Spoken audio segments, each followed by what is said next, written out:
જૂનાગઢ જિલ્લા કક્ષાનો સ્વામિત્વ યોજનાનો કાર્યક્રમ વંથલીના ખુમડી ગામ ખાતે પ્રવાસન મંત્રી મુળુભાઈ બેરાની પ્રેરક ઉપસ્થિતિમાં સંપન્ન.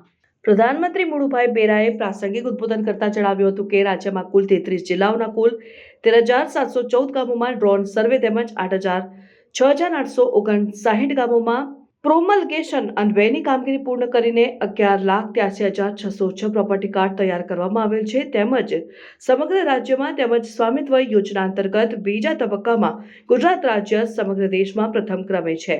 ત્યારે ગુજરાત રાજ્યમાં કુલ 20 જિલ્લાઓના 415 ગામોના કુલ 64,029 પ્રોપર્ટી કાર્ડનું વિતરણ કરવામાં આવ્યું છે. સ્વામિત્વ યોજના અંતર્ગત જૂનાગઢ ખાતે કુલ 448 ગામોનો સમાવેશ કરવામાં આવેલ છે, જે પૈકી તમામ ગામોમાં ડ્રોન ફ્લાઇટ અન્વયની કામગીરી પૂર્ણ કરીને અત્યાર સુધીમાં કુલ 163 ગામોનું પ્રોમલગેશન પૂર્ણ કરીને 18,581 પ્રોપર્ટી કાર્ડ તૈયાર કરવામાં આવેલા છે.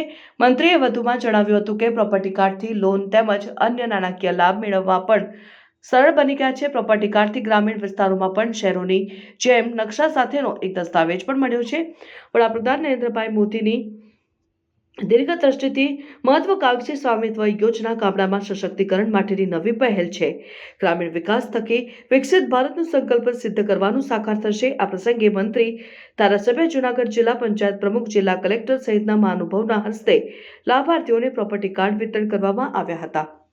આ પ્રસંગે ધારાસભ્ય દેવાભાઈ માલમ, જૂનાગઢ જિલ્લા પંચાયતના ઉપપ્રમુખ મુકેશભાઈ કણસાગરા, વંથલી તાલુકા પંચાયતના પ્રમુખ શ્રી ખુમડી ગામના સરપંચ, જૂનાગઢ જિલ્લા કલેક્ટર અનિલ કુમાર રાણાવસિયા, જિલ્લા વિકાસ અધિકારી નીતિન સાંગવાન, આસિસ્ટન્ટ કલેક્ટર ઐશ્વર્યા દુબે, નાયબ જિલ્લા વિકાસ અધિકારી સહિતના પદાધિકારીઓ, ગ્રામજનો અને લાભાર્થીઓ બહોળી સંખ્યામાં ઉપસ્થિત રહ્યા હતા. કાર્યક્રમના આરંભે નશા મુક્તિના અને સ્વચ્છતાના શપથ લીધા હતા. કાર્યક્રમના અંતે મંત્રીશ્રી તેમજ મહાનુભાવોના હસ્તે એક પેડ માં કે નામ અંતર્ગત વૃક્ષારોપણ પ્રાથમિક શાળાના પ્રાંગણમાં હાથ ધરાયું હતું.